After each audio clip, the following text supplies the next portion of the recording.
அப்போ government aided ஸ்கூலில் சட்டத்துக்கு மீறி லோக்கல் பாதிரியாரும் லோக்கல் கிறிஸ்தவ கமிட்டி நீதான் ஏன் ஆசிரியர்னு எவனை சொல்கிறானோ அவனுக்கு நியமனம். அப்போ தகுதி கிடையாது.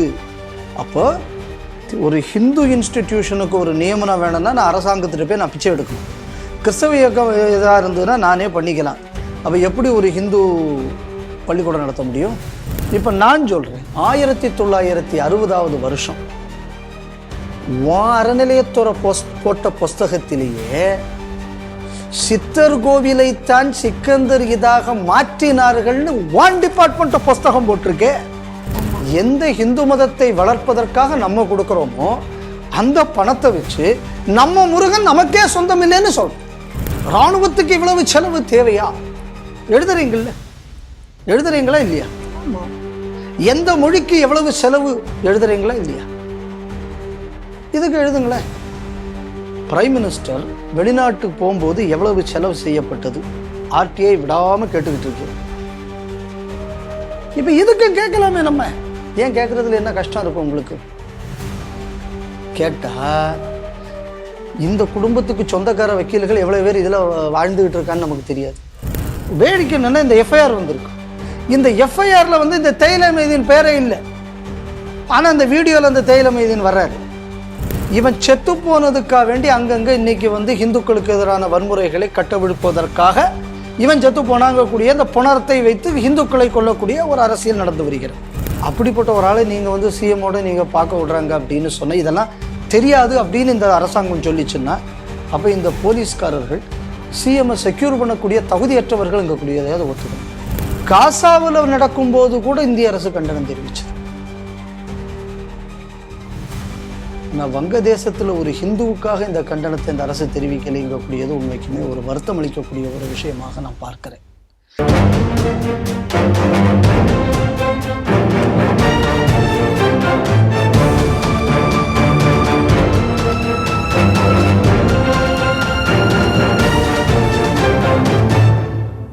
ஸ்ரீ டிவி நேயர்களுக்கு வணக்கம்.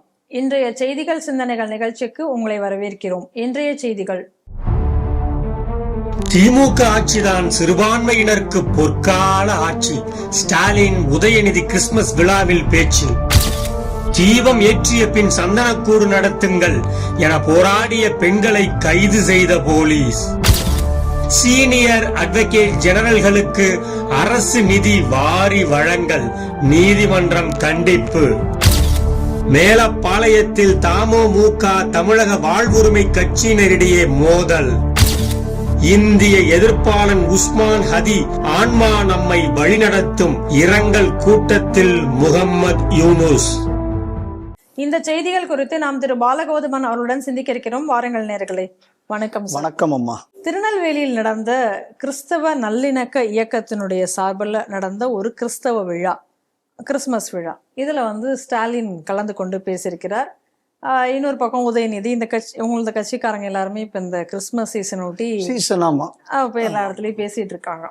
அப்ப இங்க ஸ்டாலின் பேசும்பொழுது ஹிந்துக்கள், முஸ்லிம்கள், கிறிஸ்தவர்கள் இவங்க எல்லாம் ஒரு தாய் பிள்ளைகளாக வாழ வேண்டும், அப்படி வாழ்றது அதுக்கான ஒரு அடிப்படை தான் இந்த கிறிஸ்துமஸ் போன்ற விழாக்கள்ல துணை நிற்கணும் அப்படின்னு பேசியிருக்காரு. நம்ம ஆட்சியில தான் இது திமுக ஆட்சி தான் சிறுபான்மையினருக்கு ஒரு பொற்கால ஆட்சி அப்படின்னு சொல்லிட்டு என்னென்ன கோரிக்கைகளை நாங்க நிறைவேற்றிருக்கோம் அப்படின்னு சொல்லிட்டு வழக்கம் போல ஒரு பட்டியல் அங்கேயும் சொல்றாரு. என்ன சொல்றாருன்னா, இப்ப சிறுபான்மையின கல்வி நிறுவனங்கள்ல அந்தந்த நிறுவனம், அதாவது அவங்களுக்கு தேர்ந்தெடுக்கக்கூடிய ஆசிரியர்கள், அந்த ஆசிரியர்கள் கமிட்டி அந்தந்த நிறுவனங்களை சார்ந்தவர்களே இருப்பார்கள், அவர்களே தேர்ந்தெடுத்து கொள்ளலாம் அப்படின்னு ஒரு அனுமதி கொடுத்திருக்கோம். அதே போல இப்ப கிட்டத்தட்ட அதாவது இந்த புது விதிகளுக்கு முற்பட்டு என்னென்னலாம் சொல்லியிருந்தோமோ அப்போ அதன் அடிப்படையில 470 பேருக்கு இப்ப ஆசிரியர் பணி அதுக்கு அனுமதிச்சிருக்கோம். இந்த டெட்டு தேர்வுக்காக அதை பத்தி சிறுபான்மையின் இன மக்கள் அந்த டெட்டு தேர்வுனால எவ்வளவு பாதிக்கப்படுகிறார்கள் அப்படிங்கிறது குறித்துலாம் நம்ம விவாதிச்சு, அதனால நாங்க இப்ப என்ன பண்ணியிருக்கோம்னா, உச்சநீதிமன்றத்துல அந்த கேஸை நாங்க இப்ப வாபஸ் வாங்கிட்டோம். ஸோ இது மாதிரிலாம் இருக்கிறனால 1500 பேர் இதனால அப்பாயிண்ட் பண்ண முடிஞ்சிருக்கு அப்படின்னு எல்லாம் பேசுறாரு. அப்புறம் ஏதோ ஒரு ராமநாதபுரத்துல இருக்கக்கூடிய மூக்கையர் கிராமத்தில் இருக்கக்கூடிய ஒரே ஒரு சர்ச்சுக்காக மட்டும் 1.4 கோடி ரூபாய் நிதி உதவி இருக்கும் அப்படின்னு எல்லாம் சொல்கிறாங்க. வேற என்னெல்லாம் அவங்களுக்கு அந்த நிதி செஞ்சு கொடுத்துருக்கோம் அப்படிங்கிறத பற்றியெல்லாம் பேசுகிறார். பேசிட்டு எல்லாத்தையும் விட முக்கியம் என்னன்னா, ஒரு பைபிள்ல இருந்து ஒரு உதாரணத்தையும் ஒன்று சொல்றார். அதுல வந்து மதத்தின் பெயரால் உணர்வுகளை தூண்டுவர்களை சந்தேகியுங்கள், கவனமாக இருங்கள் அப்படின்னு சொல்லிட்டு பைபிள்ல அந்த வாசகம் இருக்காம். அதை கோட் பண்ணி அவர் பேசுறாரு. இதே தான் உதயநிதியும் கிட்டத்தட்ட சொல்லியிருக்கார். நாங்கள் வந்து பாதுகாவலர்கள் நாங்கள் தான் அவங்களுக்கு அப்படிங்கிற மாதிரி பேசியிருக்கார். இவர் கூட ஏதோ ராசா கூட ஏதோ நிலவை உடைத்தார், இவர் வந்து இதை உடைச்சார், ஆனால் மோடி வந்து மதத்தின் பெயரால் எல்லாத்தையும் உடைக்கிறார்கள் அப்படின்ற மாதிரி அவரும் பேசியிருக்கிறார். கவனிக்க வேண்டியது என்னன்னா, உள்ள ஒவ்வொன்றுக்கா போகிறதுக்கு முன்னாடி ஒரு விஷயம் நான் சொல்லிடுறேன். அபாயகரமான ஒரு அறிவிப்பு 3 விஷயங்கள் இருந்தது. டெட் எக்ஸம்ஷனை பற்றி பேசியிருக்காங்க. அடுத்தது ஆசிரியர்களை நியமிக்கக்கூடிய அதிகாரம் அங்கே உள்ள லோக்கல் கமிட்டிக்கே. அப்போ அவனுக்கு தகுதி இருக்கா தகுதி இல்லையாங்கிறத பற்றி பிரச்சனை இல்லை. இதை மாதிரி இதுவரை 1000 சில்லற ஆசிரியர்கள் நியமனத்துக்கு வழிவகை செய்திருக்கிறோம். ஆல்ரெடி 400 சில்லற ஆசிரியர்கள் நியமிக்கப்பட்டு விட்டார்கள். அப்போ சட்டவிரோதமான ஆசிரியர் நியமனத்திற்கு நாங்கள் ஒத்துழைத்திருக்கிறோம். சட்டவிரோதமாக நியமிக்கப்படக்கூடிய ஆசிரியருக்கு யாரு சம்பளம் கொடுக்க போறாங்க? அரசாங்க சம்பளம். ஏன்னா இது எல்லாமே வந்து கவர்மெண்ட் எய்டட் ஸ்கூல். அப்போ கவர்மெண்ட் எய்டட் ஸ்கூல்ல சட்டத்துக்கு மீறி லோக்கல் பாதிரியாரும் லோக்கல் கிறிஸ்தவ கமிட்டி நீதான் ஏன் ஆசிரியர்னு எவனை சொல்றானோ அவனுக்கு நியமனம். அப்போ தகுதி கிடையாது. அப்போ ஒரு ஹிந்து இன்ஸ்டிடியூஷனுக்கு ஒரு நியமனம் வேணும்னா நான் அரசாங்கத்திட்ட போய் நான் பிச்சை எடுக்கணும். கிறிஸ்தவ இயக்கம் இதாக இருந்ததுன்னா நானே பண்ணிக்கலாம். அப்போ எப்படி ஒரு ஹிந்து பள்ளிக்கூடம் நடத்த முடியும்? அப்போ சிறுபான்மையினருக்காக இவ்வளவு தூரம் சட்ட சலுகை பண்ணும்போது எப்படி இவனோட கம்பீட் பண்ணி ஒரு ஹிந்துவால பள்ளிக்கூடம் நடத்த முடியும்?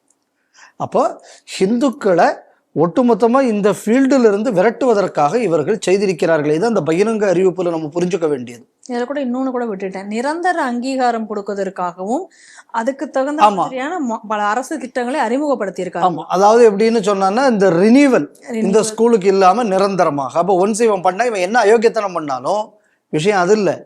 இப்போ கவர்மெண்ட்ல அங்கீகாரம் இருக்குல்ல, அந்த அங்கீகாரத்தை கேன்சல் பண்ண முடியாது. அவன் ஏதாவது தப்பு பண்ணினால் கூட வேற நடவடிக்கை தானே தவிர அங்கீகாரத்தை கேன்சல் பண்ணக்கூடிய உரிமை. ஏன்னா இது கிறிஸ்தவங்க வச்ச கோரிக்கை. இந்த கோரிக்கையை பரிசீலிப்பதாக அவர் சொல்லியிருக்கார். அப்படின்னு சொன்னால் நான் கிறிஸ்தவங்க கூடிய பேரில் நான் ஒரு நிறுவனம் தொடங்கியாச்சுன்னா என் பள்ளிக்கூடத்துக்கு அரசாங்கம் பணம் கொடுக்கணும். ஆனால் அரசோடு எந்த விதியும் மதிக்காமல் என் சௌரியத்துக்கு நான் என்ன வேணாலும் பண்ணுவேன், நான் மதம் மாற்றுவேன், நான் என்ன அயோக்கியத்தனம் வேணாலும் பண்ணுவேன், என்ன எவனும் கேட்கக்கூடாது. இதற்கு நான் உதவி செய்கிறேன். இதை இன்னைக்கு ஒரு முதல்வர் அறிவிச்சிருக்கார். அதாவது சட்டவிரோத செயல்பாட்டுகளுக்கு கிறிஸ்தவர்களுக்கு அங்கீகாரம். இதுதான் இந்த அறிவிப்புல நம்ம முதல்ல பார்க்க வேண்டியது. அதுக்கு அடுத்தது அடுக்குமொழி பேச்சுக்கள்லாம் நிறைய இருந்தது. அதுல சேகர் பாபுவை பத்தி பேசும்போது கூட என்னவோ சொன்னார் பார்த்தையா, அவர் ரம்ஜானுக்கும் கொண்டாடுறாரு, அவர் ஹிந்து அமைச்சராக இருக்கிறார், ரம்ஜானும் கொண்டாடுகிறார், கிறிஸ்மஸும் கொண்டாடுகிறார். இதுதான் மதச்சார்பின்மை. ரைட்டு. இதுக்கு கேக்கு திங்கலாம், அதுக்கு பிரியாணி திங்கலாம் அப்படின்னு வேற இதுல ஒரு 4-5 பேர். ஏன்டா அப்ப நீ ஒண்ணு பண்ணு, ஒரு கிறிஸ்தவ மந்திரியை கொண்டு ஆயுத பூஜை கொண்டாட சொல்லேன்டா. நீ உன் மத நல்லிணக்கத்தை நான் அங்க பாக்குறேன். மத நல்லிணக்கம் கூடியது ஹிந்து பிரியாணி திங்கிறதுலையும் ஹிந்து கேக்கு திங்கிறதுலையும் மட்டும் இல்லை. கண்டிப்பா ஆயுத பூஜையை கொண்டாடி ஆயுத பூஜையில பொறி திங்கக்கூடிய கிறிஸ்தவனுக்கும் துலுக்கனுக்கும் வேணும்ல. இப்ப மத நல்லிணக்கங்க கூடியது ஒரு மதத்தை மட்டும் சாரப்படாது இல்ல. நிச்சயமாக துலுக்க மந்திரியை கூப்பிட்டு எல்லா சாமியும் ஒண்ணுன்னு இப்படி கும்பிட சொல்லு பார்ப்போம். இன வைக்கிறான் ஷிர்க்கும் அவன். அப்ப மத நல்லிணக்கங்க கூடியது ஏமாளி ஹிந்துவுக்கு தானே. அதுக்கப்புறம் அவரு நாங்கள் என்றுமே பாதுகாவலனாக, நாங்க தான் கிறிஸ்தவ பையன் அந்த ஆளே சொல்லிவிட்டா. அப்படியே திராவிட கொள்கைக்கும் கிறிஸ்தவ கொள்கைக்கும் வித்தியாசம் இல்லைன்னு தான் ஏற்கனவே உதயநிதி சொல்லியாச்சு. அப்பவே Dravida Munnetra Kazhagam is equal to திருச்சபை முன்னேற்ற கழகம்னு தான் பேர் வச்சு விட்டேன். அப்புறம் திருச்சபை முன்னேற்ற கழகம் எப்படி பாதுகாவலராக இல்லாம இருக்க முடியும்? பாதுகாவலராக இருந்தா பிரச்சனை இல்லை. திருச்சபை முன்னேற்ற கழகம் கிறிஸ்தவர்களுக்காக இந்துக்களை அழிக்கும் கழகமாக இருக்கு. ஏன்னா என்ன பேசுறான் பாருங்க, சனாதனத்தை ஒழிக்கணுமா, ஆனால் இதை பாதுகாக்கணுமா? அப்போ என்ன அர்த்தம்? ஹிந்துக்களை இனவெடி அழிப்பு செய்யக்கூடிய ஒரு தியோக்ரட்டிக் கிறிஸ்தவ அரசாங்கம் திமுக அரசாங்கம். இதான் இதோட செய்தி. இதில் வேற என்ன இருக்கு? அப்புறம் அவர் மலையை பொழந்தார், இவர் நிலவை பொழந்தார், இவர் மக்களை பொழந்தார். யாரு? இந்த ஆண்டிமுத்து, அந்த 2G ராசா. 2G ராசா. என் கேள்வி என்ன அப்படின்னு சொன்னா, அவர் அதை புலந்தார், இவர் இதை புலந்தார் அப்படின்னு சொல்றீங்களே, இப்போ எனக்குள்ள ஒரு சின்ன கேள்விக்கு இப்போ திமுக பதில் சொல்லணும். என்ன பதில் சொல்லணும் அப்படின்னா, இந்த தினகரன் ஆபீஸ்ல தீய போட்டு கொளுத்தினார்ல, ஆமா ஆமா, அப்ப தீயை போட்டு உயிரை பிளந்தார் அப்படின்னு நம்ம கருணாநிதிக்கு பட்டம் கொடுக்கலாமா?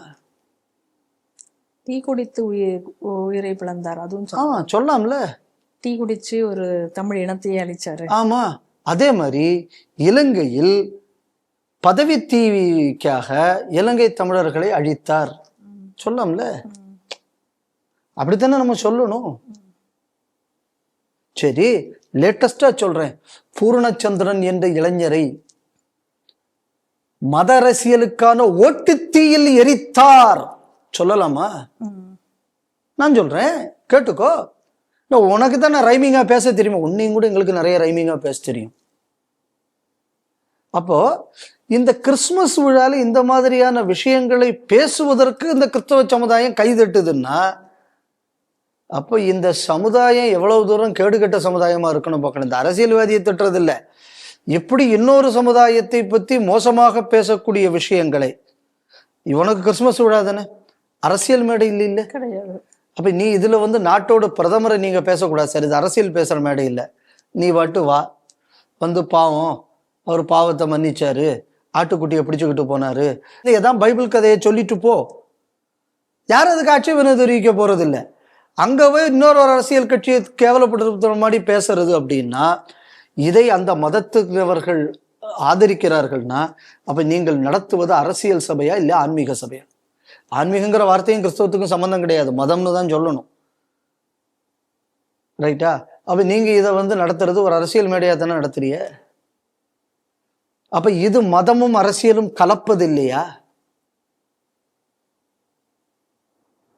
அதனால இது வந்து இந்த பேச்சு என்பது இந்துக்களை இன அழிப்பு செய்ய போறோம், சட்டவிரோதமாக கிறிஸ்தவர்கள் எது கேட்டாலும் நாங்கள் செய்து தர போகிறோம். அதனால் நீங்க யாரும் வந்து ஜோசப் விஜய் பக்கம் போயிடாதீங்க. என் பையன் பாரு எவ்வளோ ஒரிஜினல் கிறிஸ்தவனா இருக்கேன், அவன் அங்கேயே வந்து கிறிஸ்தவன்னு லயோலா காலேஜில் சொல்லினான், அதுக்கப்புறம் திராவிடமே கிறிஸ்தவன் தான்னு சொல்லி ஒட்டுமொத்த திராவிடமே கிறிஸ்தவன்னு சொல்லுறதுனால எங்கள் கட்சியே இப்போ வந்து திருச்சபை முன்னேற்ற கழகம்னு நாங்களே பேரே மாற்றிட்டோம். அதனால நீங்கள் ஜோசப்புக்காக ஓடாதீங்க, நீங்கள் எல்லாம் எங்கூட வாங்க அப்படின்னு சொல்வதற்காக இன்னைக்கு கிறிஸ்தவ பாதிரியார் என்ன பண்ணுறாங்க, இந்த மாதிரி ஒரு ப்ரெஷர் கொடுத்தா சட்டவிரோதமான விஷயங்களை கூட திமுகவிடமிருந்து வாங்கி கொள்ளலாம், அரசியல் அழுத்தம் கொடுக்கறதுங்கிறது இதுதான். இதை இன்னைக்கு இங்கே கூடிய பாதிரியார்கள் செய்கிறான். நாளைக்கு எலெக்ஷனில் தோற்று விடக்கூடாது என்பதற்காக மத அரசியலை இன்னும் வேகமாக திமுக செய்கிறது. என் கேள்வி என்ன அப்படின்னா, இந்த மாதிரி ஒரு மத அரசியல் செய்யக்கூடிய ஒரு அரசு இது எப்படி மதச்சார்பற்ற கான்ஸ்டிடியூஷனுக்குள்ள நீங்க எப்படி இதை செயல்படுத்தலாம் அப்படிங்கக்கூடிய ஒரு கேள்வி வருது இல்லை? நிச்சயமாக. இதுக்கு வந்து மதச்சார்பின்மை பேசுபவர்கள் என்ன பதில் சொல்ல போகிறார்கள்ங்கிறத நம்ம கவனிக்கணும். இது கிறிஸ்தவனாக இருந்தால் சட்டமீறல் செய்யலாம் என்று ஒரு முதல்வர் அறிவித்த ஒரு சட்டவிரோத கூட்டமாக நான் பார்க்கிறேன். திருப்பரங்குன்றத்தில் தீபம் ஏற்ற அனுமதிக்காத நிலையில் சந்தனக்கூடு நடத்த நாங்கள் விடமாட்டோம் அப்படின்னு சொல்லி அந்த பகுதியில் இருக்கக்கூடிய பெண்கள் பெருமளவுல நேற்றைக்கு வந்து போராட்டத்தை நடத்தி இருக்கிறார்கள். அவர்களை மட்டும் நீங்கள் மலை மீது ஏற எப்படி அனுமதிக்கலாம்? இஸ்லாமியர்கள் மட்டும் மலை மேல போறாங்கன்னா நாங்களும் மலை மேல போகலாம், எங்களுக்கும் கோவிலில் சென்று தரிசிக்க உரிமை உண்டு, எங்களையும் அனுப்புங்கள், எங்களுக்கு தீபம் ஏற்ற அனுமதி கொடுத்துட்டு நீங்க அவங்களுக்கு விழா நடத்த அனுமதி கொடுங்கள் அப்படின்னு சொல்லி அங்க இருக்கக்கூடிய உள்ளூர் பெண்கள் போராட்டம் நடத்தியிருக்கார்கள். அதில் 17 பேரை வந்து காவல்துறையினர் கைது செய்தது, 17 பெண்களை. ஏன்னா ஒரு அகல் விளக்கை ஏற்றி கொண்டு அவர்கள் ஏற்றி வந்தார்கள். அதற்கு பிறகு இந்த விவரம் தெரிந்து ராஜா, அதாவது என்ன பண்ணியிருக்காங்கன்னா, ஒவ்வொரு அந்த வரிசையில் இருந்த அந்த வீதியில் இருந்து ஒவ்வொரு வீட்டுக்கும் ஒரு காவல்துறையை நிறுத்தி வைத்திருந்திருக்கிறார்கள், வீட்டிலேருந்து யாரும் வெளியில் வந்து விடக்கூடாது என்பதற்காக. அதன் விஷயம் அறிந்து பாஜக தலைவர் ராஜா அவர்கள் அந்த பகுதிக்கு சென்றிருக்கிறார். ஹெச் ராஜா அவர்களையும் மேலே அனுமதிக்க மாட்டோம் சொல்லி அங்கே ஒரு போராட்டம் நடந்தது. அதன் பின் ஹெச் ராஜாவும் ஒரு வக்கீலை மட்டும் மேலே அனுப்பினார்கள். அவர்கள் போய் சாமி தரிசனம் செய்து வந்தார்கள். இந்த போராட்டம் நடந்து கொண்டிருந்த நிலையில் 4 பேருக்கு மட்டும் மேலே சென்று கொடியேற்றுவதற்கு அனுமதி தருகிறோம் அப்படின்னு சொல்லிட்டு பலர் நேற்று இரவு 8:30 மணிக்கு மேல அந்த மலையில போய் சந்தனக்கூடுக்காக கொடியேற்றி விட்டு வந்திருக்கிறார்கள். அப்பொழுதும் ஒரு போராட்டத்தை மீண்டும் நடத்தியிருக்கிறார்கள்.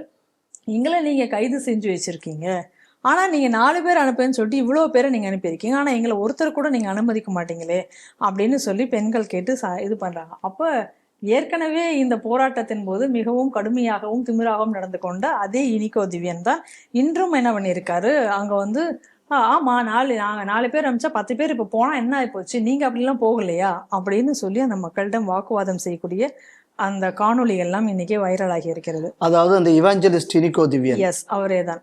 இந்த நிலையில என்ன பண்ணிருக்காங்க அப்படின்னா, நேற்று இவ்வளவு தூரம் போராட்டம், இந்து முன்னணி இன்னைக்கு மாலை 4 மணிக்கு மிகப்பெரிய அளவுல ஒரு போராட்டம் நடத்துவதற்கு அறிவித்திருந்தார்கள். இது எல்லாத்தையும் மனதில் கொண்டு இப்போ உடனே என்ன பண்றாங்க, சந்தனக்கூடு விழாவுக்கு எந்த பிரச்சனையும் வந்துவிடக்கூடாதுங்கிற நோக்கில் உடனே எல்லாரும் வந்து மலை மேல் செல்லலாம், அனைவருக்கும் அனுமதி, இத்தனை 20 நாட்களாக அனுமதிக்காதவர்கள் இன்றையிலிருந்து எல்லாரும் செல்லலாம் அப்படி என்று அனுமதித்து சொல்லியிருக்காங்க. ஆனால் பொதுமக்கள் இப்ப என்ன சொல்றாங்கன்னா, தேவையில்லை இந்த அனுமதி, எங்களுக்கு சந்தனக்கூடு விழா முடிஞ்ச உடனே இந்த அனுமதி கொடுங்க, இப்ப இந்த அனுமதி நீங்க தரக்கூடாது அப்படின்னு சொல்லி இப்ப மக்கள் மீண்டும் வந்து ஒரு போராட்டம் நடத்தி வருகிறார்கள். இனிகோ, அதாவது நம்ம இவாஞ்சலிஸ்ட் இனிகோ திவ்யன் தான் இந்த தடவையும் அந்த பிரச்சனைக்கு அங்கே போய் நின்றுருக்கா. அப்படி பரவாயில்ல, அவ மிஷினரி சொன்ன வேலையை கவர்மெண்ட் மிஷினரியிலிருந்து செய்யக்கூடிய ஒரு இவாஞ்சலிஸ்ட். அவருக்கு ஏற்ற மாதிரி ஏற்கனவே இது வந்து திராவிடம்னா கிறிஸ்தவம்னு ஒரு சொல்லக்கூடிய டெபுட்டி சீஃப் மினிஸ்டரும் ஒரு சீஃப் மினிஸ்டர் சட்டமீறல் கிறிஸ்தவர்களின் பங்குன்னு, அதனால அந்த ஒரு இவாஞ்சலிஸ்ட் மினிஸ்ட்ரி, அந்த மினிஸ்ட்ரியோட ஒரு காலாள் படை அப்படின்னு நம்ம சொல்லலாம், நாட்டுக்கு 5ஆம் படைன்னு சொல்லலாம். ஸோ அந்த மாதிரியாக ஒரு ஆள் வந்து இப்போ அந்த இடத்துல வந்து அதுக்குன்னு தான் அவர் அங்கே போஸ்ட் பண்ணியிருக்காங்கன்னு நான் நினைக்கிறேன். அடுத்து நம்ம எதை கவனிக்கணும்னா, இதில் குரூஷியல் பாயிண்ட்ஸ். ஹிந்துக்கள் கார்த்திகை தீபம் ஏற்றுவதற்கு நான் ஏன் அனுமதிக்கவில்லைன்னா, அந்த ஆர்டரை ஜட்ஜு 6 மணிக்கு அப்புறம் கொடுத்தாரு. 6 மணிக்கு மேலே யாரும் மலையில் ஏறக்கூடாது என்பதற்காக நான் அனுமதிக்க முடியாதுன்னு சொன்னது இதே இவாஞ்சலிஸ்ட் இனிகோ திவ்யன். இப்ப 8:30 மணிக்கு என்ன மண்ணாங்கட்டி இவர் அனுமதிச்சாரு? அன்னைக்கு ஜட்ஜ் ஆர்டர் வரும்போது 6 மணிக்கு மேல போறது சட்டம் தப்புன்னா இப்ப மட்டும் 8:30க்கு போலாமா? அப்ப இவர் இவாஞ்சலிஸ்ட்ல இருந்து இமாமா மாறிட்டாரா? இல்ல, நான் கேட்கிறேன். அப்ப ஒரு நீதிமன்ற உத்தரவு வரும்போது 6 மணிக்கு மேல போகக்கூடாது, ஆனா நீங்க மனசு வச்சா 8:30 மணிக்கு அனுமதிக்கலாமா? முதல் பாயிண்ட். 6 மணிக்கு மேல பொம்பளைகளை வந்து நீங்க வந்து கஸ்டடியில வைக்கக்கூடாது சட்டம். 8:30 மணிக்கு இந்துக்கள் போராடுவோம் போது அந்த பெண்களை பிடிச்சி ஜெயிலில் வச்சிருக்கீங்களே, இது எந்த அடிப்படையில்? இது சட்டத்தின் அடிப்படையில். சரி, அப்ப இந்த இனிகோ திவ்யன் மீது ஏன் நடவடிக்கை எடுக்கக்கூடாது? 6 மணிக்கு மேல வைக்கக்கூடாது இல்ல? After sunset. அப்புறம் ஆஃப்டர் சன்செட் நீங்க எப்படி இந்த பொம்பளைகளை நீங்க வந்து கஸ்டடியில வச்சிருந்தீங்க? ஏன் இது போராடக்கூடிய ஒரு தௌஹீதி ஜமாத்தில் உள்ள ஒரு 4 பொம்பளைகள் நீங்க உள்ள வச்சு பார்ப்பாரா? இவரு செய்ய முடியுமா அவங்களால? நான் ஏன் இந்த ஆளை இவாஞ்சலிஸ்ட்னு சொல்றேன்னு இப்போ புரிஞ்சுக்கிட்டேல. அன்னைக்கு 6 மணிக்கு வராத சட்டம் இப்போ கவர்மெண்ட்டுக்கு எங்கிருந்து வந்துச்சு? இதை வந்து கோர்ட்ல வேற சொன்னீங்களே, இப்போ கோர்ட்ல போய் சொல்லுங்களேன், 8:30 மணிக்கு மேல நான் துளுக்கணும் விட்டேன்னு. 4 பேர் கூட நான் வேற யாரும் போனது ஏன் கூட வேற ஆள் போனது ஏன் போகக்கூடாதான்னு கேட்குறாரு. கோர்ட் ஆர்டர் வாங்கிட்டு வந்ததுக்கு அப்புறம் கூட 10 பேரை விட்டா கூட பாதுகாப்பு இல்லைன்னு சொன்னது நீங்க தானே? ஹிந்துக்களுக்கு அன்னைக்கு போகும்போது சொன்னது. அப்ப இந்த ஆள்லாம் போலீஸ் ஆபீசரா? இந்த ஆள்கிட்ட என்ன நியாயம் கிடைக்கும்? Is he fit to that particular post? அதான் நீ பொன்மாணிக்கவேல் அவர்களும் சொல்லியிருக்கார், அவர் போலீஸ்காரரே கிடையாது. அவர் ஒண்ணு எங்க இருக்கணும்னா பிஷப் ஹவுஸ் வாசல்ல வந்து செக்யூரிட்டி கார்டா இருக்கணும். இல்லை அப்படின்னு சொன்னா ஏதாவது கலவரங்களுக்காக வேண்டி கூட்டு போற ஒரு கிறிஸ்தவ அடியாளா இருக்கணும். இல்லையுமா திமுகவின் ரவுடி படையில பொறுப்புல இருக்க வேண்டியவர். நீங்க அவரை பிடிச்சி நீங்க வந்து கமிஷனரா வச்சிருக்கீங்க. இப்ப லா அண்ட் ஆர்டரே கெட்டு போகுது ஒரு ஊர்ல. இந்த மாதிரி நீங்க வந்து ஒரு பயாஸ்ட் ஒரு ஆளை பிடிச்சி நீங்க ஆபீசரா வச்சிருந்தீங்கன்னா சரி. இப்ப அடுத்தது என்ன அப்படின்னா, இது என்ன அப்படின்னா, அன்னைக்கு இந்துக்கள் மேல போனா பிரச்சனை ஏற்படும். இன்னைக்கு அது நீக்கப்பட்டு விட்டது. ஏன்னா இப்போ துலுக்கனுக்கு வரும்போது இப்ப மலைக்கு மேல போறதெல்லாம் பிரச்சனை வராதா? இப்ப லாண்ட் ஆர்டர் பிரச்சனை வராதா? சரி, நீ தீபம் ஏத்தணும் அப்படின்னு சொல்லும் போது யாராவது ஒரு ஆள் லோக்கல்ல இருந்து அப்செக்ட் பண்ணாங்களா? அத இல்ல. இன்னைக்கு இவ்வளவு அப்செக்ஷன் வருது. அன்னைக்கு அப்செக்ஷனே வராத நேரத்துல 144 அன்னைக்கு ப்ராமுகுலேட் பண்ணீங்களே, இன்னைக்கு எவ்வளவு அப்செக்ஷன் இருந்ததுக்கு அப்புறம் ஏன் நீங்க இன்னைக்கு அனுமதிக்கிறீங்க? அப்போ ஒரு விஷயம் தெளிவாக தெரிகிறது என்ன அப்படின்னா, தீபம் ஏத்த விட மாட்டோம், அந்த மலையை இந்துக்களிடமிருந்து பிடுங்கி துலுக்கனுக்கு கொடுப்போம். இது அரசின் கொள்கை. இந்த கொள்கையை செயல்படுத்துவதற்கான அடியாள் தமிழ்நாடு காவல்துறை. ஏவல் துறைங்க கூடியது கூட கொஞ்சம் டீசென்டான வேர்டுங்க. அடியாள் உத்தியோகத்தை பார்த்திருக்கிறது இன்று மதுரையில் காவல்துறை. இப்ப நேத்திக்கு நீங்க முதல்ல பேசுறாப்படி, என் கூட ஆட்கள் போறதுல என்ன போனா என்ன ஆகும்? நீதிமன்றம் உத்தரவு கொடுத்ததுக்கு அப்புறம் இவ்வளவு ஆளுகள் போனால் பிரச்சனை வரும். இந்த விவரம் நீதிபதிக்கு கிடையாது, எனக்கு தான் உண்டுன்னு தானே நீ சொன்ன. ஆமா, இப்படி கூட்டம் போனா அங்க அந்த பிரச்சனை வரும், இந்த பிரச்சனை வரும். அன்னைக்கு இந்த ஆள் தானே பேசின. அப்படியே ஏன் இப்ப மட்டும் 6 மணிக்கு மேல ஏறினா பாதை தெரியாது, ஏற முடியாது. இப்பெல்லாம் உங்களுக்கு தெரியுமா? அந்த உள்ளூர்காரங்க கேட்கறேன், வெளியூர்காரங்களை சேர்த்து உள்ள விட்டியாது என்ன நியாயம்? அப்போ இது நீதிமன்ற தீர்ப்பை மதிக்க மாட்டோம், லோக்கல்ல இருக்கக்கூடிய மக்களின் உணர்வுகளையும் புரிந்து கொள்ள மாட்டோம், எதற்கும் அளிக்க மாட்டோம். ஹிந்து கோவில்களை உடைத்து நாங்கள் இஸ்லாமிய சாம்ராஜ்யத்துக்கு உதவி செய்வோம் அப்படின்னு சொன்னா, இங்கே நடக்கக்கூடிய அரசு டாக்டர் அம்பேத்கர் சட்டத்தின் அடிப்படையில் செயல்படுகிறதா இல்ல ஷரியத்து சட்டத்தின் அடிப்படையில் செயல்படுகிறதா? இந்த அளவு ஒரு சட்டத்தை மதிக்காம எல்லாத்தையும் நான் பண்றதைத்தாண்டா பண்ணுவேன் அப்படின்னு ஒரு ஆள் ஒரு ரவுடித்தனமா பண்றாருன்னா, அரசுக்குள்ள உதவி இல்லாம எப்படி வரால செய்ய முடியும்? அப்போ திமுக அரசு ரொம்ப தெளிவாக திருப்பரங்குன்ற மலையை துலுக்கனுக்கு தாரவாத்தரணும், ஹிந்துக்களை அங்கிருந்து ஒழிக்கணும் இங்கக்கூடிய ஒரு முடிவை எடுத்து அந்த அடிப்படையில் முழுதாக செயல்பட்டு கொண்டிருக்கிறது என்பதைத்தான் இந்த செய்தியில நம்ம பார்க்க வேண்டியிருக்கு. இன்னும் சொல்ல போயாச்சுன்னா, இப்ப நான் பல ஆளுகள் மேல இருக்கிற தீபம் சர்வே கல்லா சமணம் இதா கேட்குறீங்கல்ல, இப்ப எவ்வளவு பேருடா இப்ப இப்ப வாங்கடா இப்ப நம்ம விவாதம் நடத்துவோம். தீபத்தூண் ஏத்தும் போது அங்கதான் தீபம் ஏத்தணுமா, முருகனுக்கு எத்தனை பொண்டாட்டி, எல்லா விவாதமும் நடத்தின இல்ல.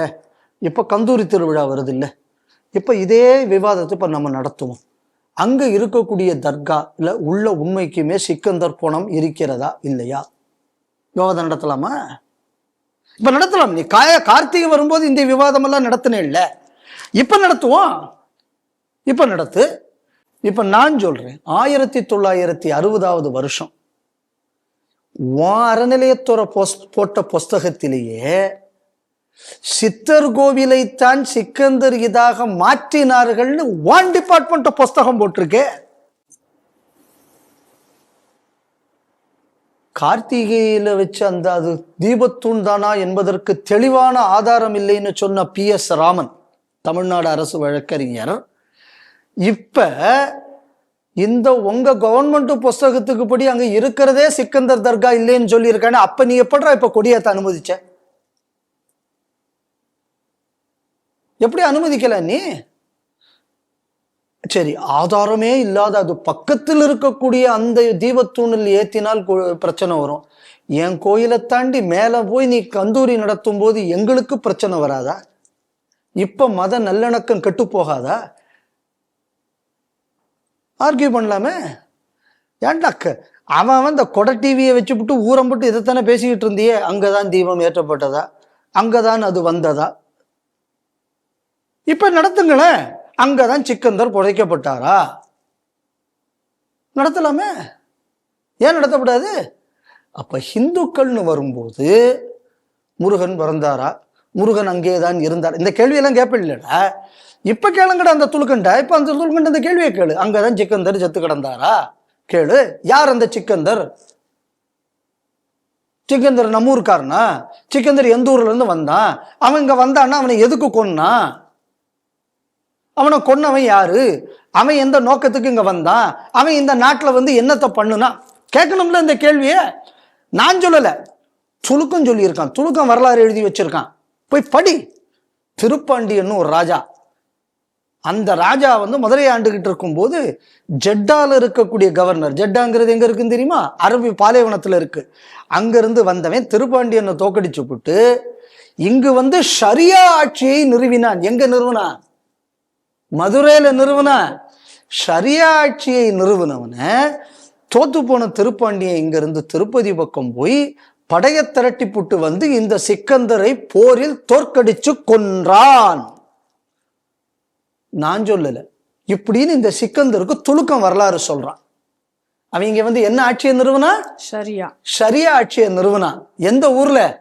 தமிழன் ஊர்ல, பாண்டிய மன்னன் ஊர்ல.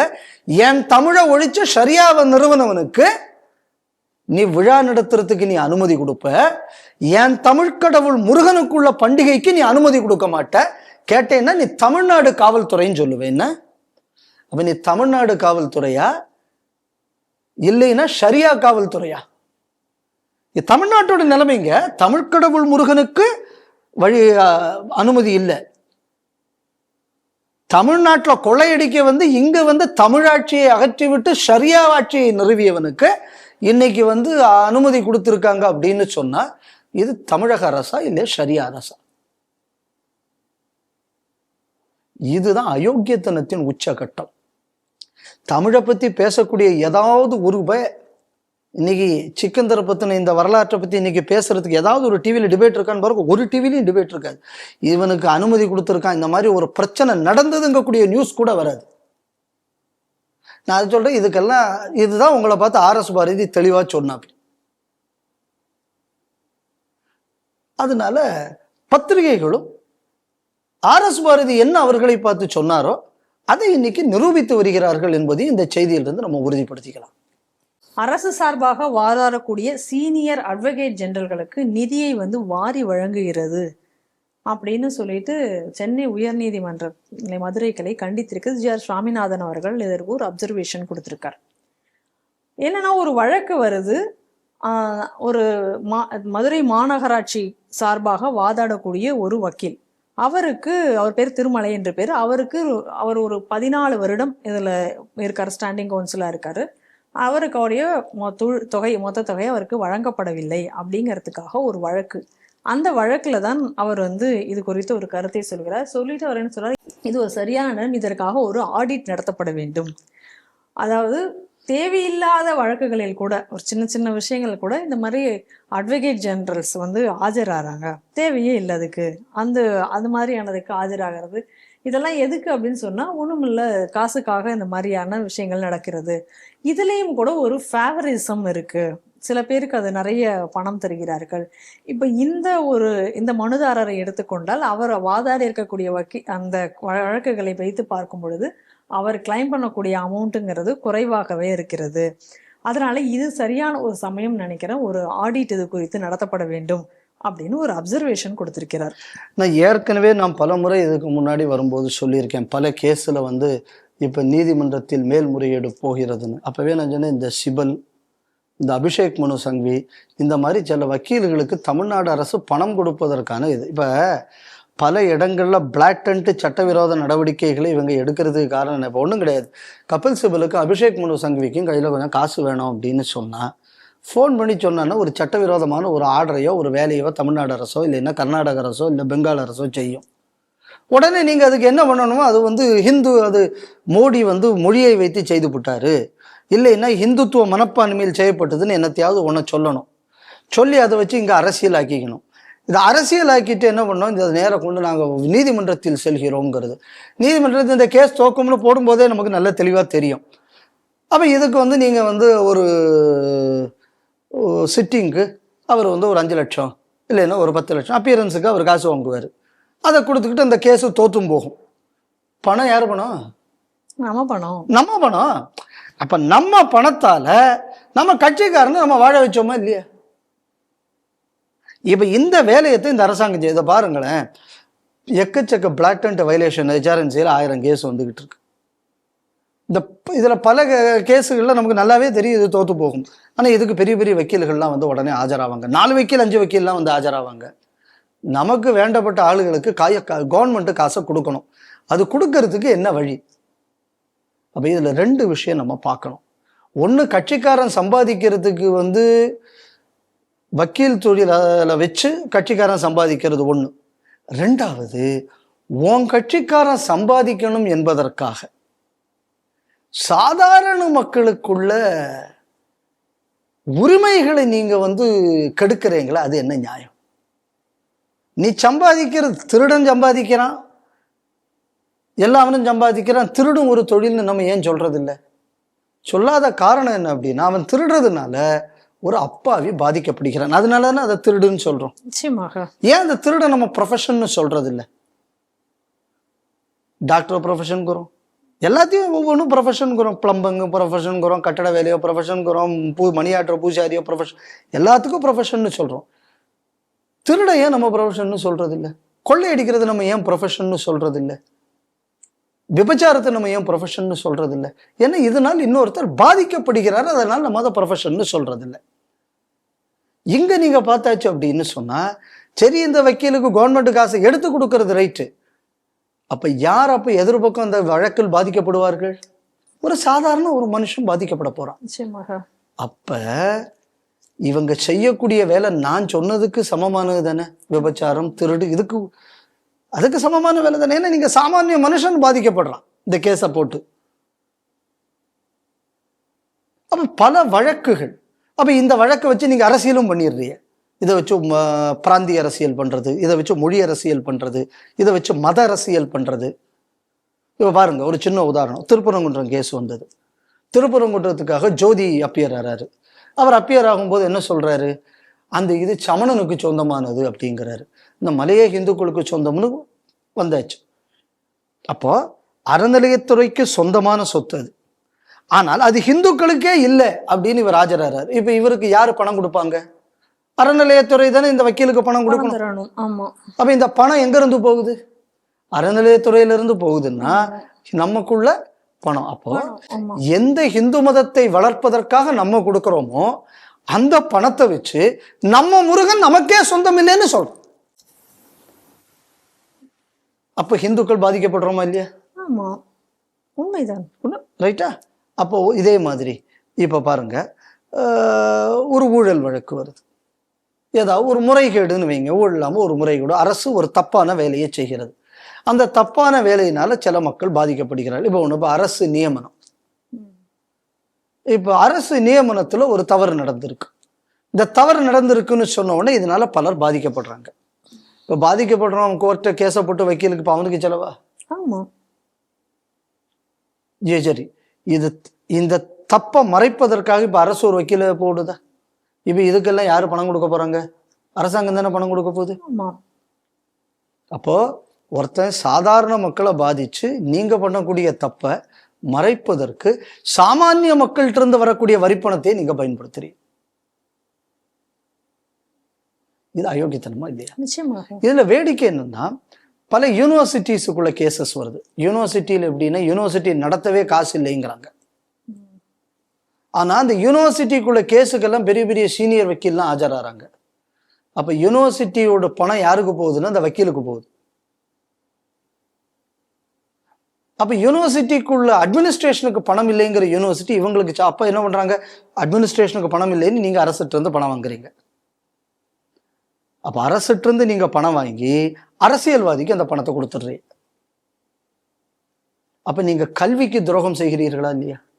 நான் ஒரு உதாரணத்துக்கு சொன்னேன். இந்த மாதிரி ஒவ்வொரு டிபார்ட்மெண்ட்டையும் நீங்க எடுத்து பாருங்க.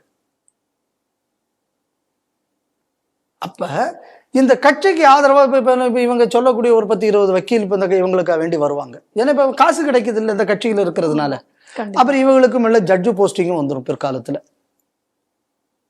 அப்புறம் இவன் கோர்ட்ல வந்து ஏதாவது நடந்தாச்சுன்னா ஜட்ஜு முன்னாடி இவன் கொடியை பிடிச்சுக்கிட்டு நிற்பான்.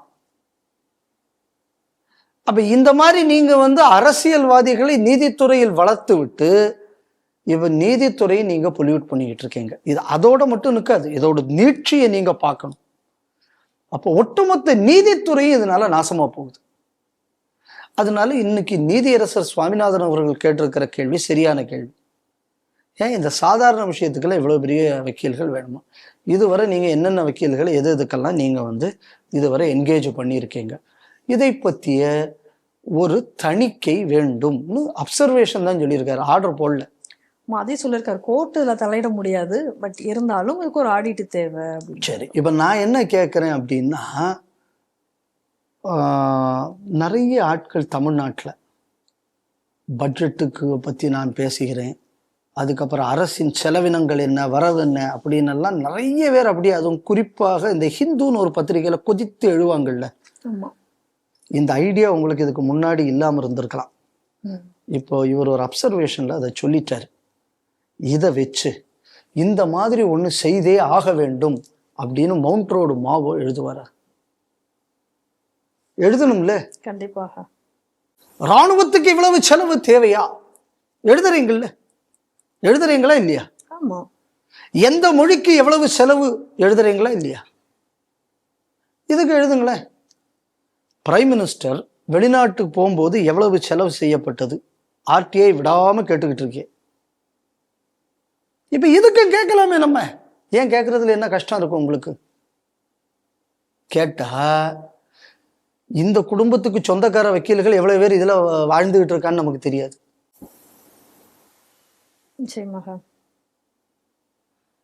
அதனால இதெல்லாம் ஒரு கூட்டு கொள்ளையர்கள். இன்னைக்கு பத்திரிகை செய்ய வேண்டிய வேலையை, ஒரு நியாயமான ஒரு சிட்டிசன் கேட்க வேண்டிய கேள்வியை நீதியரசர் சுவாமிநாதன் அவர்கள் கேட்டிருக்கிறார்கள். இந்த கேள்வியை மக்கள் மன்றத்தில் கொண்டு போய் சேர்க்க வேண்டிய கடமை நமக்கு இருக்கிறது. நான் ஏற்கனவே இந்த மாதிரி சொல்லியிருக்கேன் உங்களை முன்னாடியே. இந்த கேஸுனால யாரெல்லாம், இந்த கபில் சிபல் இவங்களும் லாபப்படுறதுக்கு தான் இதுன்னு நான் பல முறை சொல்லியிருக்கேன். இன்னைக்கு அதை ஒரு நீதிபதியே சொல்லியிருக்காரு. நம்ம சொன்ன 10 பேர் கேட்க மாட்டாங்க, நீதிபதி சொன்ன 10 பேர் கேட்பாங்க. அதனால இப்போமாவது ஒன்று கேட்கணும் மக்கள் காது கொடுத்து. ரெண்டாவது, இந்த மாதிரி வக்கீல்கள் சம்பாதிப்பதற்காக பொதுமக்களாகிய நம்ம ஏன் பலிகடா ஆக வேண்டும்? இந்த கேள்வியும் இதுடன் துணை கேள்வியாக வர வேண்டும். இத மக்கள் எல்லாரும் இதை நீங்க இன்னைக்கு ஃபேஸ்புக் இந்த மாதிரி எக்கச்சக்க சோஷியல் மீடியா இது இருக்கு. இந்த சோஷியல் மீடியா பிளாட்ஃபார்ம்ஸ்லாம் இதை ஒரு இயக்கமாக நம்ம மாற்ற வேண்டும். ஏண்டா, நீதித்துறை அரசியல் பிரச்சாரத்துக்கு மட்டும்தான் நீ பயன்படுத்துறியா, இல்லைன்னா நீ கொள்ளையடிப்பதற்காக பயன்படுத்துகிறாயா, இல்லைன்னா மக்களை துன்புறுத்தி பணம் பிடுங்கக்கூடிய ஒரு மார்க்கமாக இந்த லீகல் ப்ரொசீஜர்ஸை நீ பயன்படுத்துகிறாயா? இந்த கேள்வியை அரசை பார்த்து ஒவ்வொருவரும் கேட்க வேண்டும். அப்பதான் ஒரு அக்கௌண்டபிலிட்டி அரசாங்கத்துக்கு வரும்னு நான் நினைக்கிறேன். நெல்லை மேலப்பாளையத்தில் தமிழக வாழ்வுரிமை கட்சியை சேர்ந்தவனை தமுமுகவினை சேர்ந்த ஒருவன் தாக்கியிருக்கிறார்.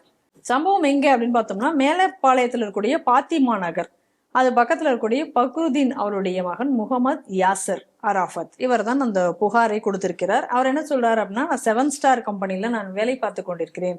அப்போ நான் கம்பெனியில் என்னோட ஆஃபீஸில் இருக்கும் பொழுது இந்த தமுமுகவினர் ஒரு கூட்டமாக வந்தார்கள். இந்த அலுவலகத்தினுடைய கதவை எல்லாம் உடைத்து கொண்டு என்னை மண்டையிலேயே தாக்கியிருக்கார்கள், எனக்கு கொடூரமாக தாக்கியிருக்கார்கள். இப்போ அவர் மருத்துவமனையிலையும் அனுமதிக்கப்பட்டிருக்கிறார். அங்கிருந்து தான் அவர் இந்த எஃப்ஐஆரையும் கொடுத்திருக்கிறார்.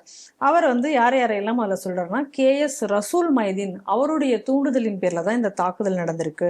அந்த KS ரசூல் மைதீனுடைய பையன், அப்புறம் இன்னும் ஒரு சில பேர் என்னை தாக்கினார்கள் அப்படின்னு சொல்லி தெரிவித்திருக்காரு. அது இன்னைக்கு சோசியல் மீடியாலாம் கூட வைரலாக போய் கொண்டிருக்கிறது. இல்லை, நான் கடைசியாக வந்த தகவல் என்ன அப்படின்னா, அவர் ரசூல் மைதீன் பையன் அதில் A1 அக்யூஸ்ட் ஆகும். இப்போ ஏதோ ரசூல் மைதீனையும் அந்த வழக்கில் சேர்த்து விட்டார்கள் அப்படிங்கிற மாதிரி செய்தி வருது. அது உறுதிப்படுத்தப்பட வேண்டும். இதை சேர்த்துருக்காங்கன்னு இப்போ சொல்கிறாங்க. ஏன்னா இது இவ்வளவு பெருசானதுக்கப்புறம், இந்த இஷ்யூ ஆனதுக்கப்புறம் இதில் என்னென்னா, இவங்க 2 பேருக்கு இடையில் ஏதோ ஒரு தவறான வியாபாரம் ஏதோ ஒரு விஷயத்தில் தான் சண்டை வந்ததாகவும் சொல்கிறார்கள். அது என்னங்கக்கூடியது நமக்கு உறுதிப்பட தெரியாது. இதில் கவனிக்க வேண்டிய விஷயம் என்ன அப்படின்னு சொன்னாலே, இந்த மாதிரியான தமுமுக இந்த மாதிரியான அமைப்புகள் மேலப்பாளையம் திருநெல்வேலியை சுற்றி வட்டார பகுதிகளில் இந்த மாதிரி ஒரு அடிப்படை சாம்ராஜ்யத்தை கொஞ்ச காலமாக நடத்தி வருகிறார்கள். இதில் ரொம்ப வருத்தப்படக்கூடிய விஷயம் என்ன அப்படின்னு சொன்னான்னா, இதில் பிஜேபிக்காரர்களும் சிலர் கூட இந்த ராக்கெட்லலாம் இருக்காங்க அப்படிங்கக்கூடியதும் நமக்கு செய்தி வருது. அதை மதச்சார்பின்மைன்னு சொல்லுவாங்களா, எப்படி சொல்லுவாங்கன்னு தெரியாது. ஏன்னா இப்போ ட்ரெண்ட் எப்படி இல்லாமல் போயிட்டுருக்கு. இதில் எதை கவனிக்கணும் அப்படின்னு சொன்னால், இந்த சம்பவம் நடக்கிற நேரத்தில் முதல்வர் ஸ்டாலின் விழா கொண்டாடுவதற்காக திருநெல்வேலியில் இருக்கிறார். நல்லா தெரிஞ்சுக்கணும். அப்போ இதில் இருக்கும்போது நீங்கள் வந்து அந்த வாழ்வுரிமை கட்சியை சார்ந்தவங்க அவங்க தான் ஒரு வீடியோவும் போடுறாங்க. அப்போ அந்த வீடியோவில் வந்து பார்த்தீங்கன்னா கூட்டமாக வந்து இவங்க அடிக்கிறாங்க. அந்த தம்பி மேலே அந்த ரத்தமெல்லாம் இருக்கு. அப்போ அதில் வந்து ஒரு ஆள் நீங்கள் பார்த்தே அப்படின்னு சொன்னாலும் ஒரு பல கலர் தாடி இருக்கும். அதாவது என்னெல்லாம் கலர் வந்து பட்டறையில் இருக்குமோ அது அவ்வளோத்தையும் அடித்து வச்சா எப்படி இருக்குமோ அந்த மாதிரி ஒரு கலரில் தாடி வச்சுட்டு அந்த ஆளுக்கு பேர் தேயிலை மைதீன்னு பேர். இந்த தேயிலை மைதீன் அந்த இதில் வர்றாரு, அந்த வீடியோவில், அந்த தமிழக வாழ்வுரிமை கட்சி காட்டக்கூடிய வீடியோவில். இதே தேயிலை மைதீன் அப்புறம் முதல்வர் ஸ்டாலினோடு இருக்கக்கூடிய போட்டோலையும் இருக்கு. நடக்குது சம்பவம். இப்போ நம்ம கேள்வி என்ன அப்படின்னு சொன்னால், இவ்வளவு பெரிய தாக்குதல் நடந்திருக்கு. இந்த தாக்குதலில் இப்போ தமுமுக இவங்க கூட்டணி கட்சி. அப்போ இந்த மாதிரியான சம்பவத்தில் ஈடுபடுபவர்களை இன்று திமுக அரசு இன்று காப்பாற்றுகிறதா? இல்லை, தெரியாது அப்படின்னு நீங்க சொல்ல முடியாது. ஏன்னா அவன் போட்டிருக்கிற வீடியோலேயே இந்த ஆள் வரான். அப்போ அதை மீன் நீங்கள் வந்து ஸ்டாலினுக்குள்ள இதில் நீங்கள் விட்டுருக்கீங்க அப்படின்னு சொன்னால், இல்லை நாங்கள் வந்து எல்லா அஃபென்ஸையும் நாங்கள் தடுக்கணும்னு தான் நினைக்கிறோம், நாங்கள் இதற்கு ஆதரவு தெரிவிக்கலை அப்படின்னு சொல்லியாச்சுன்னா, இப்படிப்பட்ட சம்பவத்தில் இருக்கிறவரை நீங்கள் ஸ்டாலின் கிட்ட விடுறீங்க அப்படின்னா சீஃப் மினிஸ்டருக்குள்ள செக்யூரிட்டியை காம்ப்ரமைஸ் பண்ணுறீங்களா இல்லையா? நிச்சயமாக. இப்போ ரெண்டு விஷயத்தில் ஏதாவது ஒன்றை ஒத்துக்கணும். ஒன்று, சீஃப் மினிஸ்டர் செக்யூரிட்டியை பற்றி நாங்கள் கவலைப்படலைன்னு போலீஸ்காரன் சொல்லணும். இல்லை, சீஃப் மினிஸ்டரோடு அவர் இருக்கிறதுனால தான் இந்த மாதிரியான ரவுடித்தனத்தை பண்ணுவதற்கு அவருக்கு ஃப்ரீ லைசன்ஸ் கொடுத்துருக்கோங்கணும். ரெண்டில் எதை தமிழ்நாடு காவல்துறை ஒத்துக்க போகுது? வேடிக்கை என்னன்னா, இந்த எஃப்ஐஆர் வந்திருக்கு. இந்த எஃப்ஐஆரில் வந்து இந்த தேயிலை மைதீன் பேரே இல்லை. ஆனால் அந்த வீடியோவில் அந்த தேயிலை மைதீன் வர்றாரு. ஏற்கனவே இதே மேலப்பாளையத்தில் முல்லான் சையத் அலின்னு ஒருத்தன் சுற்றிக்கிட்டு இருக்கா, நம்ம பார்த்தோம். போலீஸ்காரங்களே மிரட்டினதை பார்த்தோம். அதுக்கப்புறம் இந்த முல்லான் சையத் அலியை வந்து வேற ஒரு கேஸில் இது பண்ணுறாங்க. சாயங்காலமே அவன் வெளியில் வர்றான். அவன் மேலே எக்கச்சக்க கேஸ் இருக்குது. டாக்டர் ஸ்ரீதரை வெட்டி கொண்ட கேஸில் வந்து அவனுக்கு அக்யூட்டல் ஆச்சு. அதுக்கப்புறம் ஒரு போலீஸ் இன்ஃபார்மர் இருக்கக்கூடிய ஒருத்தர் அப்படின்னு சொல்லி ஒருத்தரை வெட்டி கொள்றாங்க. அதுலேயும் அந்த கேஸும் அக்யூட்டல். அதுக்கப்புறம் நீங்கள் பார்த்தீங்க அப்படின்னு சொல்லியாச்சுன்னா, ஒரு ஷரியா முறையில் வந்து தீர்ப்பு கொடுக்குறாங்க. ஒரு பெண்ணுக்குள்ள நடத்தை சரியில்லைன்னு அந்த பெண்ணை வெட்டி கொள்றாங்க. அதில் அந்த ஆளுக்கு கன்விக்ஷன் ஏதோ 1 வருஷம் ஏதோ சென்டென்ஸ் சர்வ் பண்ணுற அப்படி. அதுக்கப்புறம் பார்த்தாச்சுன்னா பிஜேபி ஆஃபீஸ் அங்கே பாம் பிளாஸ்ட் கர்நாடகா, அதுக்கு அந்த ஆயுதங்கள் இதெல்லாம் ட்ரைனிங் பதிக்க வச்சது, இந்த மாதிரியான கேஸில் அச்சம்புதூர் ஸ்டேஷன் கேஸ்லேயும் அந்த ஆள் அக்யூஸ்டு ஃப்ரீயாக ரோம் பண்ணிக்கிட்டு இருக்கான். இன்னைக்கு இது இப்போ அந்த ஆள் எக்கச்சக்கமாக சொத்து வச்சுருக்கான். அப்போ நம்ம எதை கவனிக்கணும் அப்படின்னு சொன்னால், தொடர்ந்து மேலப்பாளையத்தில் இந்த மாதிரியான பயங்கரவாத அமைப்புகளை, இந்த மாதிரியான அமைப்பை சேர்ந்தவர்களை, இவங்களை நீங்கள் வந்து என்ன கிரைம் வேணாலும் பண்ணலாம், நீங்கள் என்ன சம்பாத்தியம் வேணாலும் சம்பாதிச்சுங்க, எதையுமே கண்டுக்க மாட்டோம் அப்படின்னு சொல்லி இவர்களுக்கு லைசன்ஸை இந்த அரசாங்கம் கொடுத்திருக்கிறதா அங்கக்கூடிய கேள்விக்கு பதில் சொல்லும். அதனால இப்போ நீங்கள் ஸ்டாலின் கூட, இப்போ நீங்கள் ஸ்டாலின் பக்கத்துல இருந்து ஒருத்தன் இப்போ உள்ள வரான், அதுவும் ரூம்ல, பொதுக்கூட்டம் ஸ்டேஜில் இல்லை, பிரைவேட் ஆடியன்ஸு, அந்த ஒரு 3-4 நபர்களோடு இருக்கிற மாதிரி தான் ஃபோட்டோ வருது, ஸ்டேஜ் ஃபோட்டோ வரல. அப்போ ஒரு ப்ரைவேட் ஆடியன்ஸில் சிஎம்ஐ சந்திக்க போவதுக்கு முன்னாடி நீங்கள் வந்து இந்த மாதிரி ஒரு அக்கரன்ஸ் நடக்குது, அந்த வீடியோ வருது, அப்படிப்பட்ட ஒரு ஆளை நீங்கள் வந்து சிஎம்மோட நீங்கள் பார்க்க விடுறாங்க அப்படின்னு சொன்னால், இதெல்லாம் தெரியாது அப்படின்னு இந்த அரசாங்கம் சொல்லிச்சுன்னா, அப்போ இந்த போலீஸ்காரர்கள் சிஎம்ஐ செக்யூர் பண்ணக்கூடிய தகுதியற்றவர்கள் இங்கக்கூடியதை ஒத்துக்கணும்.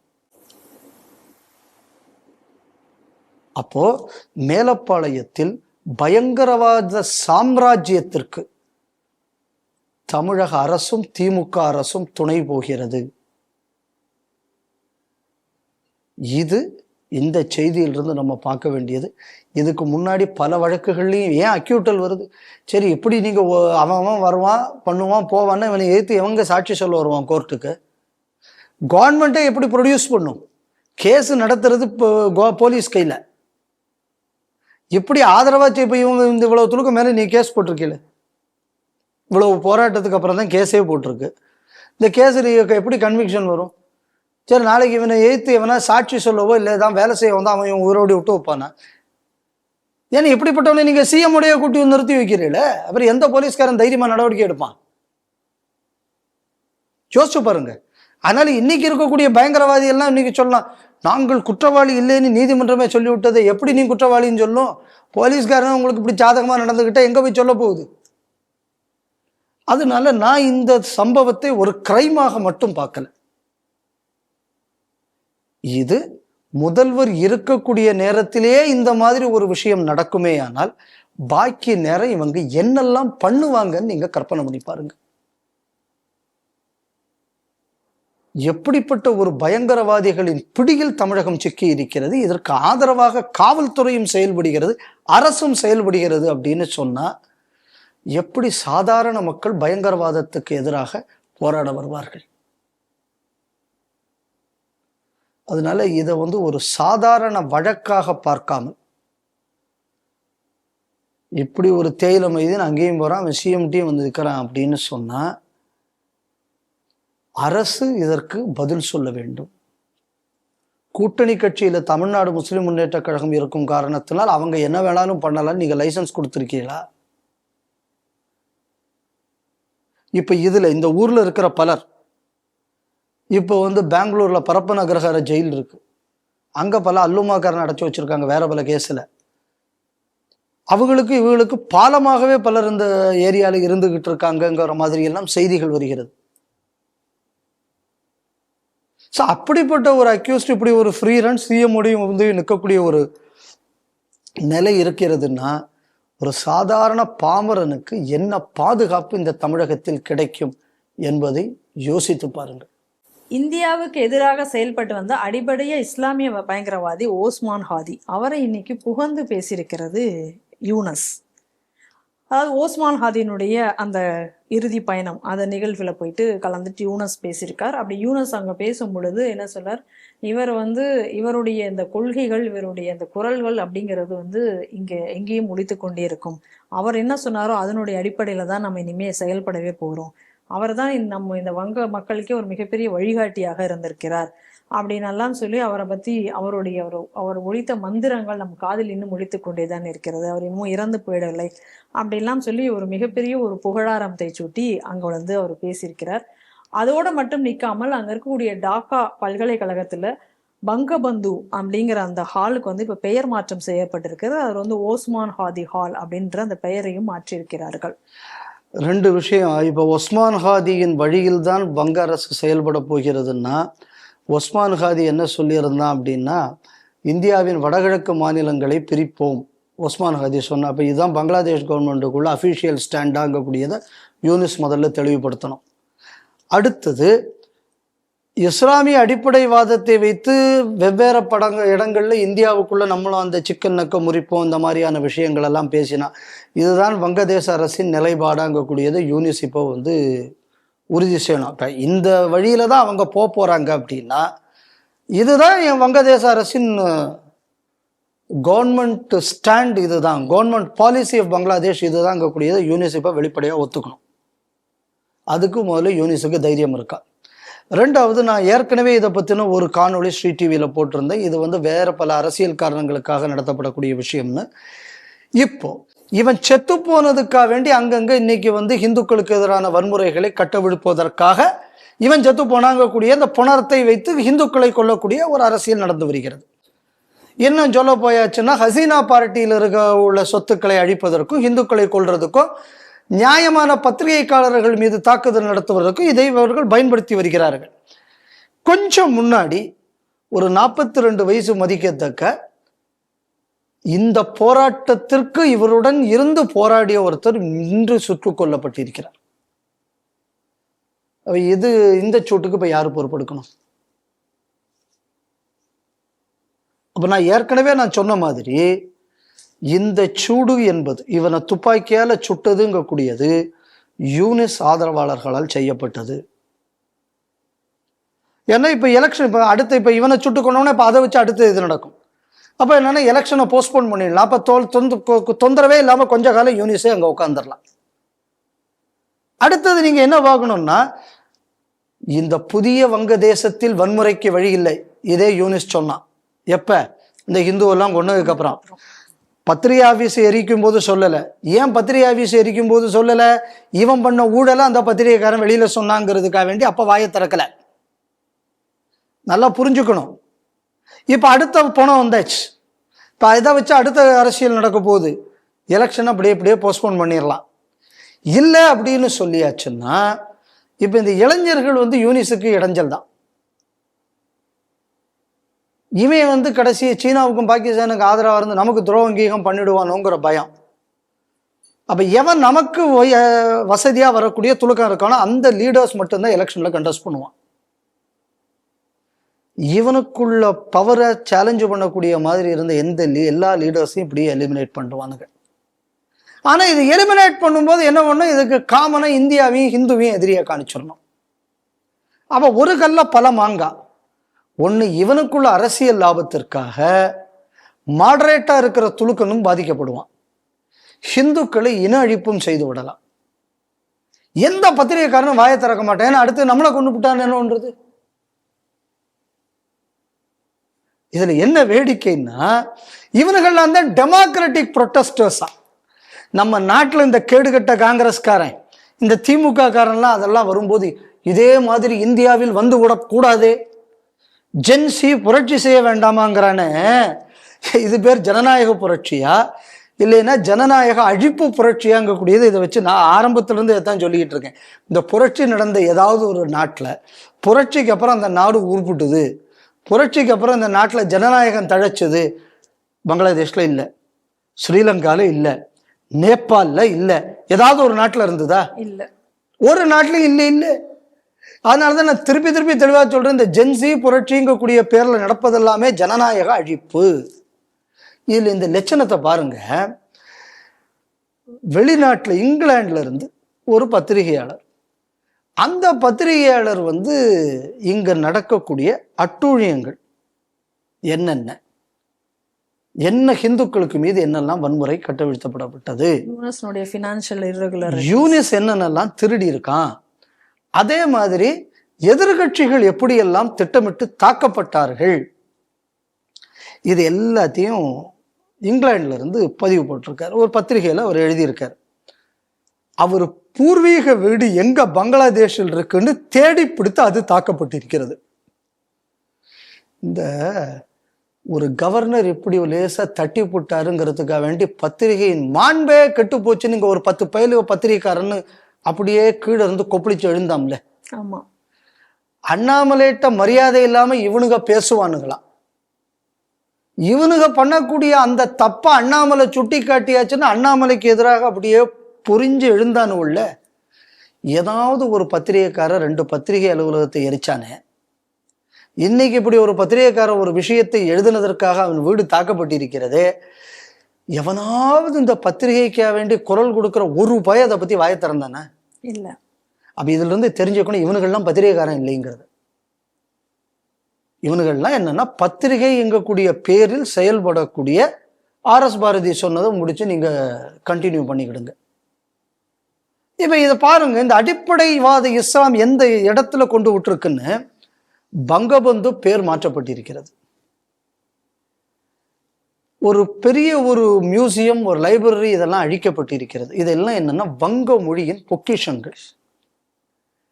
அடிப்படைவாத இஸ்லாம் வந்தாச்சுன்னா அந்த மக்களின் பாரம்பரியம் அழிக்கப்படுகிறது. இதை நல்லா புரிஞ்சுக்கணும். வங்க மொழிங்கக்கூடிய அடிப்படையில் தான் அந்த நாடே உருவாச்சு. அந்த மொழியை உருது பேசக்கூடிய பாகிஸ்தான் துலுக்கம் அழிக்கிறாங்கிறது தான் போராட்டம். அடிப்படைவாத இஸ்லாம் புகுத்தப்பட்டவுடன் மொழி அழிந்து விட்டது, அவன் பண்பாட்டு பெருமை அழிந்து விட்டது, அவ்வளவுத்தையும் அடிப்படைவாத இஸ்லாம் ஒழுங்கி விட்டது. இதே தான் தமிழ்நாட்டிலேயே நடக்கும். இந்த துலுக்கனை கூட்டிக்கிட்டு நீங்களும் சேர்ந்து நானும் அவனும் ஒண்ணுதான் அப்படின்னு திராவிடம் தமிழ்னு பேசுறீங்களே, இப்படித்தாண்டா அந்த காலத்துல அங்க போராடின ஹிந்துவும் இந்த துலுக்கனை கூட வச்சுக்கிட்டு இருந்தா. இன்னைக்கு என்ன நடந்தது பாரு. இதை இங்கேயும் நடக்கும். இதுதான் அடிப்படைவாத இஸ்லாம். எவனாவது ஒருத்தன் நீ வந்து தமிழ்ல டிரான்ஸ்லேட் பண்ணி தான் ஓதணும்னு எவனா ஒருத்தன் சொல்லி பாருங்க பாப்பா. முடியுமா? முடியாது. இப்ப நான் ஹிந்து இன அழிப்பு நடப்பதை விட வங்க பண்பாடு, வங்க மொழி அழிப்பும் இன்று மதத்தின் பெயரால் நடக்கிறது. மொழிகளை எல்லாம் பாதுகாக்க போறோம்னு கிளம்புனாங்கல்ல இந்த பெங்கால்ல இருக்கிற மம்தா. ஏன்டா இப்ப இந்த மம்தா பானர்ஜி மொழியை பாதுகாக்க கிளம்பலாமே, ஏன் வாயை திறக்கல? இவங்களுக்கெல்லாம் மொழி முக்கியம் கிடையாது. மொழியின் பெயர்ல இந்துக்களை பிரிக்கணும், பிரிச்சதுக்கு அப்புறம் துலுக்கணும், கூட்டு சேர்த்து ஓட்டு வாங்கி ஜெயிக்கணும், கொள்ளையடிச்சு வாழணும். ஆனால் இவர்களால் தான் உண்மைக்குமே மொழி அழிக்கப்படுகிறது. இதை நம்ம இன்னைக்கு பார்க்கிறோம். இந்த அடிப்படைவாதம் எப்படி இருக்கும், இதோட மேனிஃபெஸ்டேஷன் இன்னும் வருங்காலத்தில் எப்படியெல்லாம் வருங்கிறதுக்கு பாகிஸ்தான் ஒரு உதாரணம். இன்னைக்கு ஆசிம் முனீர் பேசியிருக்கா. அப்படி ஆப்கானிஸ்தானுக்கு எச்சரிக்கையெல்லாம் விடும்போது எனக்கு எப்படி எல்லாம்னு தான் புரியலை. இப்ப இதை கேட்டு இன்னைக்கு நம்ம ஊர்ல உள்ள துலுக்கன்லாம் இப்ப நியாயத்துக்கு இப்ப ஆசிம் முனீர் கொடும்பாவியை கொளுத்தி இருக்கணும். நியாயத்துக்கு ஆபரேஷன் சிந்தூர்ல எழும்ப முடியாத அளவுல அடி வாங்கி செத்து ஐயா போற நிறுத்திருங்கன்னு காலில் வந்து விழுந்தது பாகிஸ்தான்.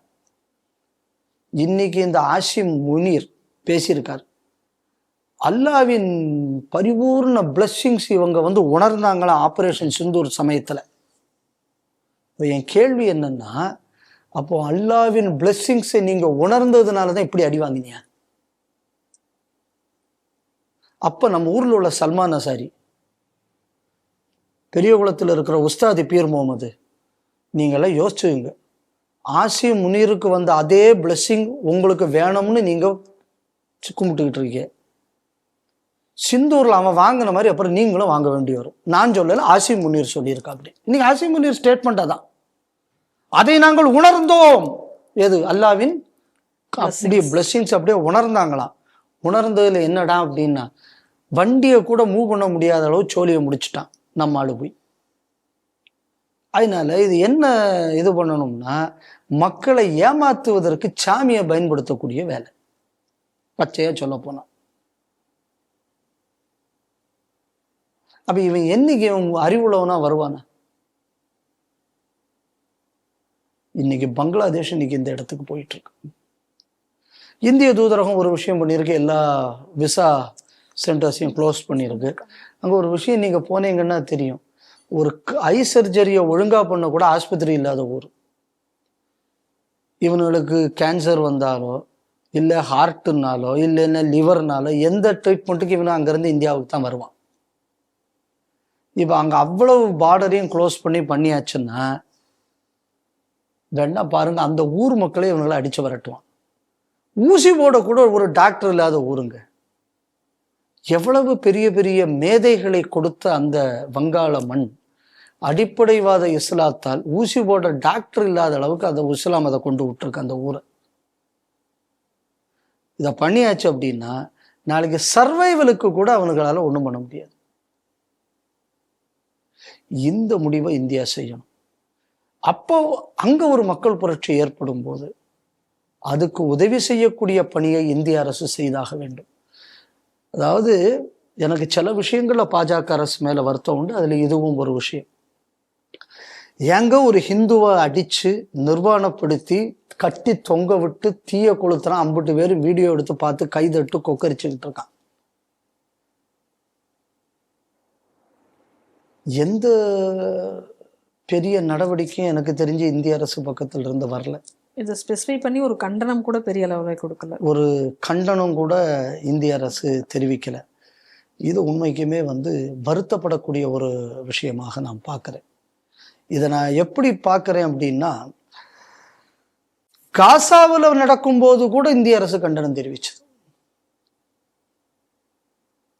ஆனா வங்கதேசத்துல ஒரு ஹிந்துவுக்காக இந்த கண்டனத்தை இந்த அரசு தெரிவிக்கலைங்கக்கூடியது உண்மைக்குமே ஒரு வருத்தம் அளிக்கக்கூடிய ஒரு விஷயமாக நான் பார்க்கிறேன். காசால ஏதோ ஒரு யூத பயலுக்காக வேண்டி யூதனும் அங்க உள்ள பாலஸ்தீன்ல இருக்கிறவனும் சண்டை போட்டுக்கிட்டான். அதுக்கு நம்ம ஊர்ல பல இடங்கள்ல கூட்டங்கள் என்னெல்லாமோ நடந்தது. நம்ம ஊர்ல அது நடக்கிற நேபாளத்துல கூட நடந்தது ஹிந்துக்களுக்கு எதிராக. இந்த வன்முறையை வந்து கண்டிச்சு கண்டிச்சு. அங்க கூட போராட்டம் நடந்தது. ஆனால் நம்ம ஊர்ல அதுக்குள்ள போராட்டம் அங்க கூடியது நடக்கல. இது உண்மைக்குமே இது வந்து மனசு வருத்தப்படக்கூடிய ஒரு விஷயமாக இருக்கு. வங்கதேசத்துல நடக்கக்கூடிய விஷயம் நம் நாட்டில் ஏற்கனவே இது வந்து மேற்கு வங்கத்தில் பல இடங்கள்ல சில பாக்கெட்ஸ்ல நடந்திருக்கு. இன்னைக்கு நாடு முழுக்க இதற்கான அடித்தளத்தை இஸ்லாமிய பயங்கரவாத அடிப்படைவாத அமைப்புகள் செய்து வருகிறார்கள். பல செய்திகள் சிந்தனைகள் நிகழ்ச்சி வாயிலாக நான் சொல்லிக்கிட்டு வரேன். வங்கதேசத்தில் நடந்து கொண்டிருப்பது இந்தியாவுக்கான எச்சரிக்கை என்பதை அரசு உணர்ந்து செயல்படுவது நாட்டுக்கு நல்லது. நம்புகிறோம், ஏமாற்றி விடாதீர்கள். நன்றி சார். இன்றைய செய்திகள் சிந்தனைகள் நிகழ்ச்சி இத்துடன் நிறைவு பெறுகிறது. மீண்டும் நாளை சந்திப்போம். நன்றி, வணக்கம், ஜெய் ஹிந்த்.